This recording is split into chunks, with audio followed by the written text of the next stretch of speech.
რუსთავში ქალაქის გრძელვადიანი განვითარების სტრატეგიული დოკუმენტის პროექტის საჯარო განხილვა გაიმართა. დოკუმენტის პრეზენტაცია რუსთავის მერმა ნინო ლაცაბიძემ წარადგინა.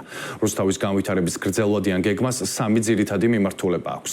ეკოლოგიურად სუფთა, ახალგაზრდულ ინტერესებზე მორგებული და ტექნოლოგიურად განვითარებული ქალაქის კონცეფციის განხორციელება რუსთავში უკვე დაწყებულია. ახალი მწვანე რეკრეაციული სივრცეები, ჭალის ტყის განაშენიანება, ენერგოეფექტური და ეკომეგობრული პროექტები. ელექტროტრანსპორტი, საუნივერსიტეტო ინფრასტრუქტურა, სპორტული ქალაქი და სახელოვნებო დანიშნულების ახალი შენობები, ძველი რუსთავის რესტავრაცია და მუნიციპალური ციფრული პლატფორმების განვითარება.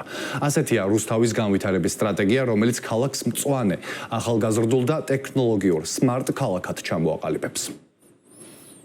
დღეს ძალიან საინტერესო შეხვედრა გქონდა ვისაუბრეთ ქალაქის გრძელვადიან განვითარების გეგმაზე, რომელიც ძალიან ბევრ საინტერესო პროექტს მოიცავს, ისეთი როგორიც მიმართულია ქალაქის ეკოლოგიის გაუმჯობესებაზე, ახალგაზრდებისთვის საუკეთესო პირობების შექმნაზე, ტექნოლოგიების დანერგვაზე და თანამედროვე მიმართულებების შემოტანაზე მუნიციპალურ მართვაში. დოკუმენტმა განსაკუთრებული ინტერესი გამოიწვია რუსთაველებს შორის.